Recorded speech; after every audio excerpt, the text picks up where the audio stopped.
How lonely sits the city that was full of people. Those words were written by the prophet Jeremiah, though they could so easily apply today.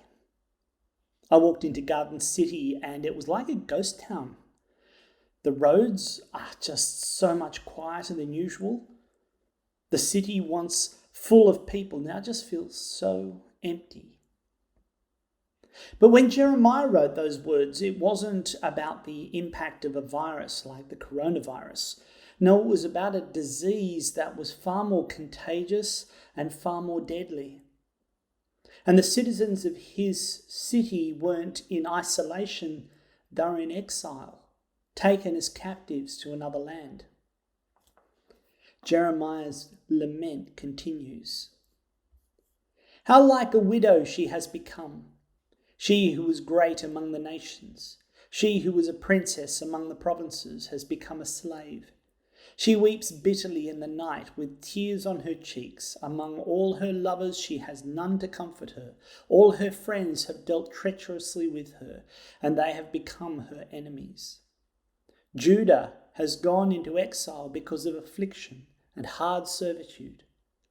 She dwells now among the nations, but finds no resting place. Her pursuers have all overtaken her in the midst of her distress.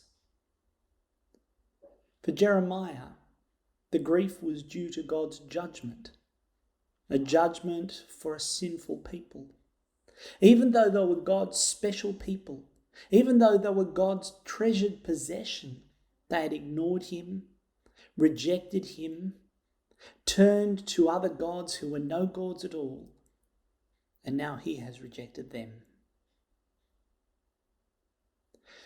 Friends, it is not wrong to grieve the loss of freedoms, the disconnection, the confusing, changing, fearful world that we now find ourselves living in. It's not wrong to grieve as we look out on our empty streets. It's not wrong to look at the things that we had yearned for, our hopes, our desires, our dreams that we can no longer experience because of the restraints that are on us with this virus. Call out to God. Ask him to have mercy on our suffering world.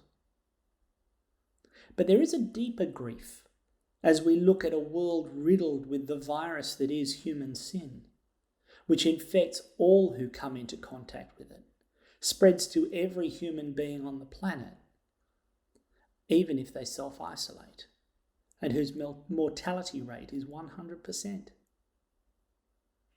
Like Jeremiah, our only hope is to call out to God for mercy.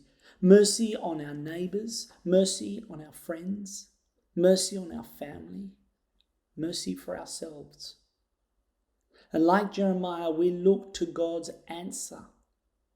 And God has answered. He answered Jeremiah's call, and his answer to our call is the same. He directs us to Jesus, the one who experienced the treachery and abandonment and cruelty of human sinfulness, who knew what it was to be isolated, who knew what it was to be disconnected, who knew what it was to be fearful. And yet he gave his life for us so that our grief could turn to rejoicing, our sadness to joy. Jesus said, "Do not let your hearts be troubled.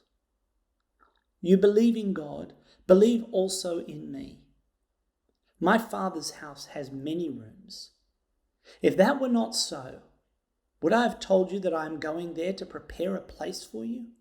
And if I go and prepare a place for you, I will come back and take you to be with me so that you may also be where I am. You know the way to the place where I am going."